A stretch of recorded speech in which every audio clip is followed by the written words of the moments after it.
Hi everybody, John Gill here from World Pickleball Association, interviewing my great friend, Paul Olson. Hey John. And just interviewed me on Selkirk TV, so it's very exciting. Paul, this is called Journey into Pickleball. Okay. So what started you on your run to this wonderful game? Yeah, it's interesting. A long time ago now, 12 years ago, I played tennis my entire life. I was playing in an older men's, pretty high level tennis group in Minnesota, and one of my buddies couldn't go out afterwards for coffee because he was going to play pickleball. And Dave Warner was a real specimen of an athlete, and he was in fabulous shape for an older guy. I said, if he's doing this, I've got to figure out what this is. And I had been a doubles tennis specialist really for most of my life. So the feel, finesse, touch, ball control from pickleball just suited me. And I got into it. I just loved it. And I had a very bad knee that has since been replaced that kept me from playing tennis more than once a week. But I could play pickleball. If I could play a day and rest a day, play a day, I was getting 3 times a week I could get out playing pickleball. So I just loved it. And then the rest is history. Oh, that's all. What year was that, Paul? What year? 2012. And where were you living then? Minnesota. Minnesota? Yeah. As a matter of fact, we had maybe 20 people playing pickleball, and the 5 people that got me into the game, deeply into the game, were all snowbirds. So Minnesota's cold weather climate, they would go to Arizona or Florida for the winter, and that's where they got into pickleball. And all 5 of them had won national age group titles already in their pickleball experience. So I had a great group of players to bring me into the game and show it to me and show me what was similar to tennis and what was different from tennis. And so it was, that's how we did it. Yeah, that's amazing. And then ever since you've been playing regularly the whole time and getting to nationals, and now you're doing interviews with Selkirk TV. I do. I've had so much fun in pickleball. I spent 40 years in my working life in the sporting goods business. So I was in the business of selling products to the big retailers and distributors. I was deeply involved through my lifetime in the ski industry, in the outdoor business, and at the end of my career, I was about 15 years in the fly fishing industry. So very outdoorsy, and it was great, but it gave me a tremendous amount of experience in brand building, how sports grow organically. And so when the minute I started with pickleball, I found so many of the things that my whole business lifetime had given me insight on. I was able to start a camp, or it was a club in an indoor volleyball facility that was geared for junior Olympic development girls that were in school during the day. And the operator said, "Oh, you've got retirees, could you bring them in here and use it?" So we did that for 5 years. I ran that program. And then 5 years ago, I moved to Mexico trying to build the first major Latin American pickleball center. Unfortunately, I wasn't able to make that happen. But when that stopped, I spent 4 years traveling the United States in the pickleball space nonstop.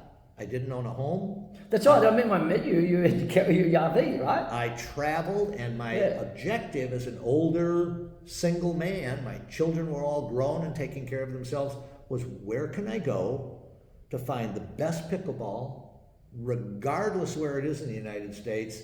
And that is when Selkirk asked me to be a national brand ambassador for them because I was going to so many of these places.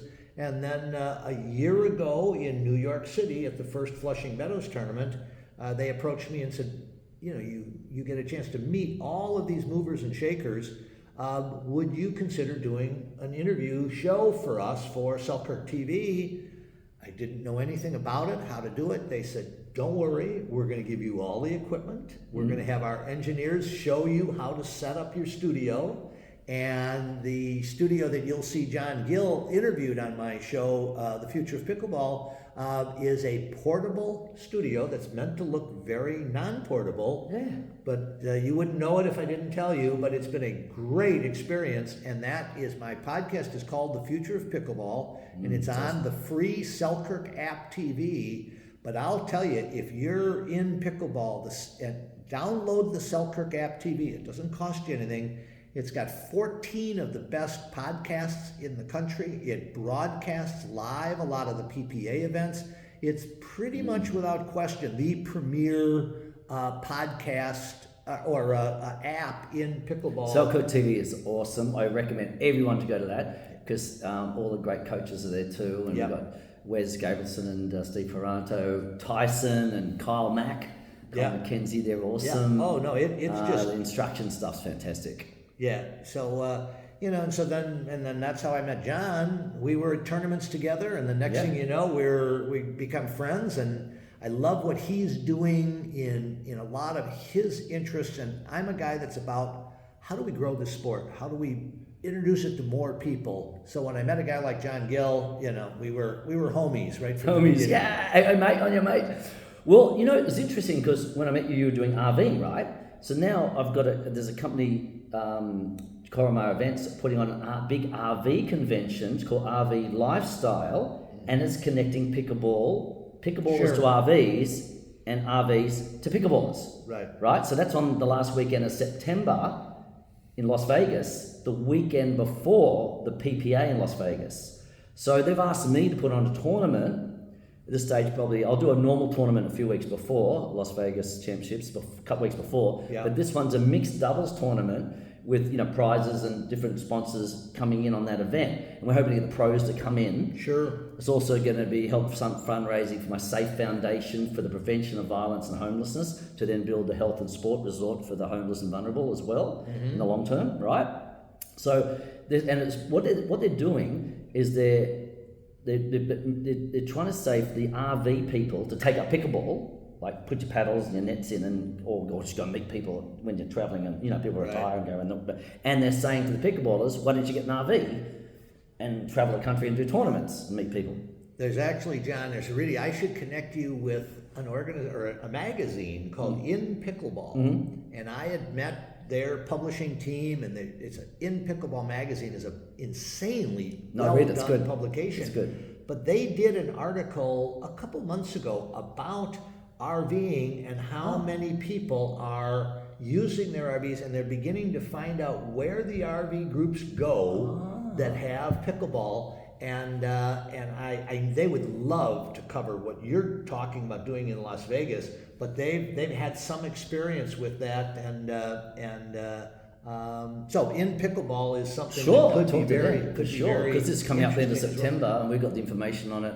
For the sponsors, we will ask for sponsors as well. Someone can just contact me, info@theworldpickleball.association.com, info@theworldpickleball.association.com if you're interested in getting behind that event, and I can send the information from John and his team about the event. And it's going to be a mixture of RVing, pickleball, helping the homeless, Safe Foundation, and I was not aware of that event, but I might very well be at that event. That's one that I would love to. Well, it's a weekend before the PPA anyway, in 7th of October. So it's the last week in September. Yeah, absolutely. We're hoping to get the pros there the week before. They can train and practice and then do this special event the weekend before at the RV event as well. And then we're actually looking for RV companies to donate some RVs as well. Plus we want people's second-hand RVs to help the homeless. Sure, very nice idea as well. So it kind of builds in, because rather than having them on the streets, if they're in a second-hand RV, someone can donate a caravan, etc. And on this land I was talking about, where we can get somewhere between Vegas and LA and have a swimming pool, lots of pickleball courts for the health and sport resort for the homeless, and get them in a sport and having fun in their life.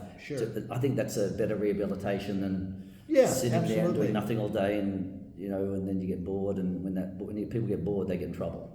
That happens in a lot of things. So drugs, alcohol, things like that. Sport.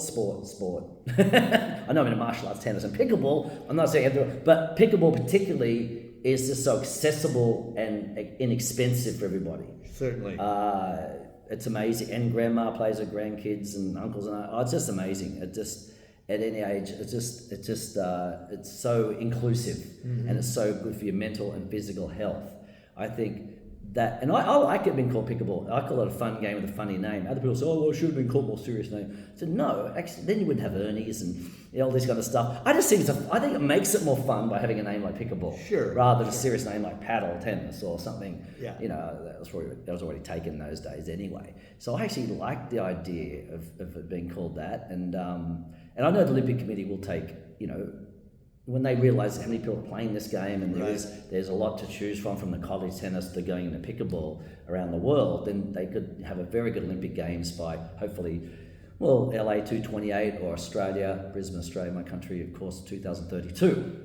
So that's my goal, as we talked about before as well. Very nice. But you've done an amazing job, and I love your interviews. Good, thank you. Everybody, and so where are you living at the moment? Where's your main base? Well, I live in a suburb of Phoenix. Phoenix? But I only spend about 6 months of the year there, and then the rest of the time I travel. I'm going to the best pickleball places and the biggest tournaments, and Arizona is a marvelous place to be in the winter because it's the epicenter of pickleball. We have tournaments. I'm a 5-hour drive from Las Vegas.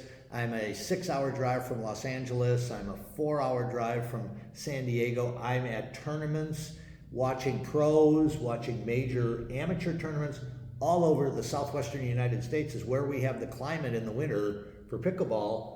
And then it gets pretty darn hot in the summer, so I head up north, and I'm up in the mountains and the beautiful parts of the United States that are then hosting fabulous pickleball tournaments all summer long. Oh, so are you following the PPA? No, actually, John, I go where the best fishing is, and pickleball. Okay. But no, I'm very retired. I do these things in the pickleball space as they're passion projects for me, and but I kind of go where I want to go when I want to go there. So that's my direction. That's what retirement should be, Paul. Yes, sir. And you get a chance to play a lot as well, and meet all these people. And well, thanks so much for your contribution, mate. And looking forward to having this guy in Australia. You always want to get there. So for those who are interested, there's Americans interested in coming across. I'll just give you a brief overview. It's on the website though, theworldpickleballassociation.com/tours. Dave the Badger Weinbach, number one senior pro in the world. He's a character, great teacher, watches the ball probably better than anyone else in the game, kind of like this.